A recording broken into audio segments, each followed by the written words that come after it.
As you recall in the Excel Level 1 training videos, when we created our database here, we wanted to be able to maybe format it, add some color, perhaps offset our column headers or our column labels with color maybe. Let me go ahead and select it. Maybe coming up here, giving it some color, making it bold, applying some formatting. Also in the database, we may want to sort maybe the essential oils or by category, and maybe do some filtering. Maybe filtering out and just showing only those essential oils that are stimulative or antiviral. In any case, you got a lot that's going on. When you have that much that's going on, you may want to consider converting your database into a table. Let me go ahead and show you how easy it is to convert your database into a table, and there's two ways you can do it. The first way is to come up here, click on the Insert tab, and make sure you're clicked anywhere within your database. You can click and drag to select it if you feel more comfortable doing it that way, but I'll just go ahead and click anywhere within it, come up here on the Tables group, click on Table, and it says, okay, is this the data you want to convert to a table? You can see the marching ants have selected it, and I'm like, yes. And then it says, okay, does your table have headers?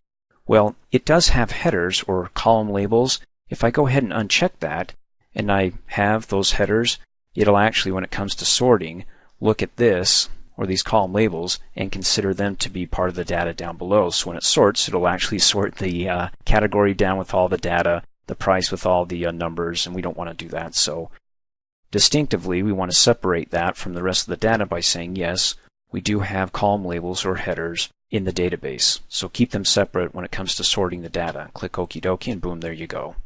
Now there's a couple ways I can tell that this is a table. One way is anywhere when I click in it, you can see up at the top I've got my contextual related Table Tools Design tab, which is specifically set aside for designing parts of your table, changing it, maybe different colors here and so on. The other way I know that this is a table, if I click off in a blank area, of course the Contextual Design tab disappears, is that you see in the lower right hand corner, it's really tiny. It's just a little tick mark that kind of goes up and to the left. Well, when you see that, everything up and to the left of it is part of the table. Well, except that is if you come up here in the blank area where there's no formatting, that's kind of obvious. In any case, when we converted the data to the table, yeah, it gave me a generic color here, but like I said, it offsetted the column headers or the column labels for each of the columns in a different color, made it white with the data down below. And then what's cool about this is that it offsetted the data row by row. So every other row has the same color. First row, third, fifth, second, fourth, and so on. That way, if I have a lot of columns and I'm looking way over here and I've lost my way, well, as long as the rows are banded by color, it's really difficult to get off too far, because if I go up above, I've got the light, I think it's green, or down below light green. I just need to stay on the darker blue here. So it's easier to keep track when I'm going from left to right by looking at that color in between the two rows that have a contrasting color. Let me go ahead and hit undo.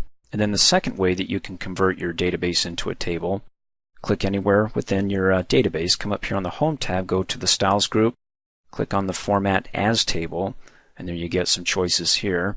Let me go with blue. Click on that. It says, is this the database that you want to convert into a table? And of course, does your table have headers? Yes. Click OK. Boom, there you go. Thanks for watching. Hey, as a quick reminder, if you like my video, please give it a thumbs up. You can also click on me and subscribe to my channel, get notified of the latest videos, and for only $2 a month, you can have access to all my Microsoft Office training videos.